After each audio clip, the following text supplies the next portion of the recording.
Good afternoon, everybody.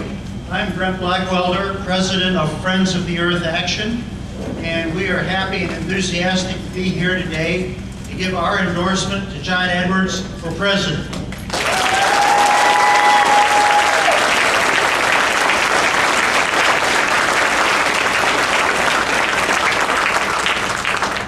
And the main reason we're doing this is that he is the candidate who is most committed and best prepared to deal with the critical situation of global warming and to lead us towards a clean, healthy, livable future for our families. And this is why we think he has got to be the next president. Now, we've been through an awful 7 years with President Bush undermining environmental protections for the health of our families and not being a leader for the United States. John Edwards has decisively stepped forward to say we've got to change the situation and be a leader for the future. And so he has put forward the best and most comprehensive plan to deal with global warming. And he has featured this as a central part in his platform. And if you recall, from the very beginning, he has said, we've got 3 big issues here: ending the war, ending poverty, ending global warming. No other candidate has made that kind of pledge or has placed the crisis of global warming, which is not only affecting the United States, but all parts of the planet. He has made that central to his campaign. So for these reasons, we are enthusiastic about his candidacy for president. And a couple of other points that I think really distinguish him. He has said we are not going to go forward with building new nuclear power plants. This is a dead-end street. It's too costly. It's too dangerous. It's too tempting a terrorist target. And no other candidate who, among the leading ones, has had the courage to say this unambiguously.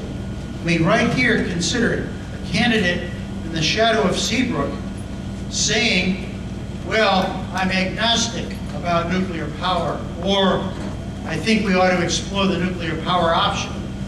This is not a situation where you can equivocate.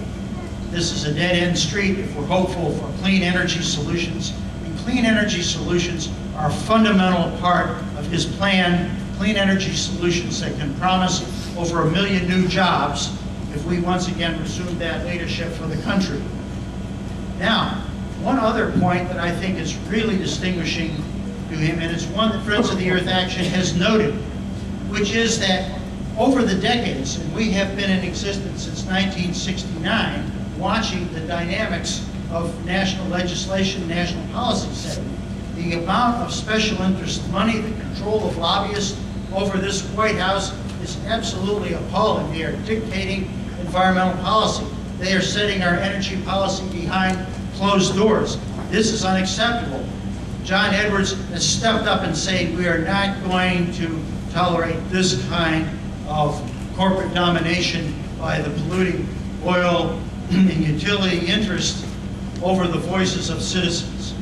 And so as we come to this decision, we at Friends of the Earth, and by the way, Friends of the Earth is part of Friends of the Earth International, our sister organization. Friends of the Earth, the member groups in 70 countries, comprise the world's largest global environmental federation. We have over 100,000 members and supporters in the United States. And so we intend here to try to activate and educate voters about John Edwards' position on global warming, on nuclear power, and what he's going to do as a leader.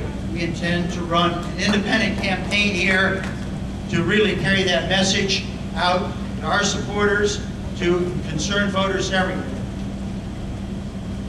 And so in conclusion, I would say John Edwards has said we have to consider patriotism not just in the context of a war issue, but how about being a leader and a patriot to deal with the challenge of global warming. And for all these reasons, this is a man that we are supporting. appointing as the next President of the United States.